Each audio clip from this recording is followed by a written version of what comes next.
রাষ্ট্রপতি পদে নির্বাচিত হয়ে শপথ গ্রহণের আগ পর্যন্ত মির্জা ফখরুল ইসলাম আলমগীর দল এবং মন্ত্রণালয়ের পদে বহাল রয়েছেন বলে জানিয়েছেন বিএনপির স্থায়ী কমিটির সদস্য ও সমাজ কল্যাণ মন্ত্রী ডক্টর এজএম জাহিদ হোসেন। তবে পরে নয়াপল্টনে এক সংবাদ সম্মেলনে মির্জা ফখরুলের পদত্যাগের বিষয়টি স্পষ্ট করেন রিজভী আহমেদ। জানাচ্ছেন হাসান মাহমুদ। রাষ্ট্রপতি নির্বাচনে বিএনপির প্রার্থী হয়েছেন দলের মহাসচিব মির্জা ফখরুল ইসলাম আলমগীর। প্রার্থী হবার সাথে সাথেই দলীয় মহাসচিব এবং স্থানীয় সরকার মন্ত্রীর পদ থেকে মির্জা ফখরুলের পদত্যাগ নিয়ে নানামুখী বক্তব্য উঠে আসে গণমাধ্যমে।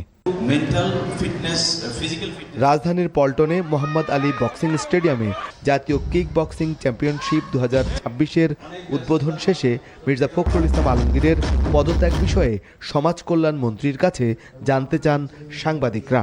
শপথ নেওয়ার আগ পর্যন্ত কোনো পদত্যাগ করতে হয় না, কাজেই আমাদের দলের মহাসচিব জনাব মির্জা ফখরুল ইসলাম আলমগীর এখনও মহাসচিব, উনি এখনও মন্ত্রী, এখনও স্থায়ী কমিটির মেম্বার এবং উনি আমাদের মহাসচিবের দায়িত্ব পালন করছেন। সো আপনারা 20 তারিখ পর্যন্ত অপেক্ষা করেন, ভোট হোক, শপথের আগে তখন পদত্যাগ আসবে।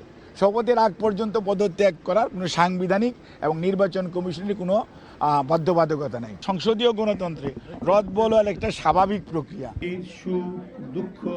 পরে নয়াপল্টনে বিএনপির কেন্দ্রীয় কার্যালয়ে এক সংবাদ সম্মেলনে দলটির সিনিয়র যুগ্ম মহাসচিব এবং প্রধানমন্ত্রীর শিল্প বিষয়ক উপদেষ্টা মহাসচিব ও মন্ত্রীপদ থেকে মির্জা ফখরুলের পদত্যাগের বিষয়টি স্পষ্ট করেন। যেহেতু উনি দলের মহাসচিব, রাষ্ট্রপতির মনোনয়ন পেয়েছেন দলের পক্ষ থেকে, এই কারণে তিনি মনে করেছেন নৈতিক কারণে তিনি দল থেকে পদত্যাগ করেছেন। যেটি দলের যে নির্দেশ, সেই নির্দেশ অনুযায়ী আমি আপনাদের কালকে বলেছি, এটাই হলো ঠিক। আমি যেটা বলেছি সেটাই ঠিক।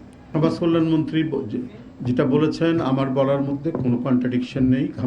সংবাদ সম্মেলনে জানানো হয়, প্রয়াত সাবেক প্রধানমন্ত্রী এবং বিএনপি চেয়ারপারসন বেগম খালেদা জিয়ার জন্মবার্ষিক উপলক্ষে শনিবার রাজধানীসহ সারা দেশে দোয়া অনুষ্ঠান পালন করবে BNP. Hasan Mahmud, NTV news, Dhaka.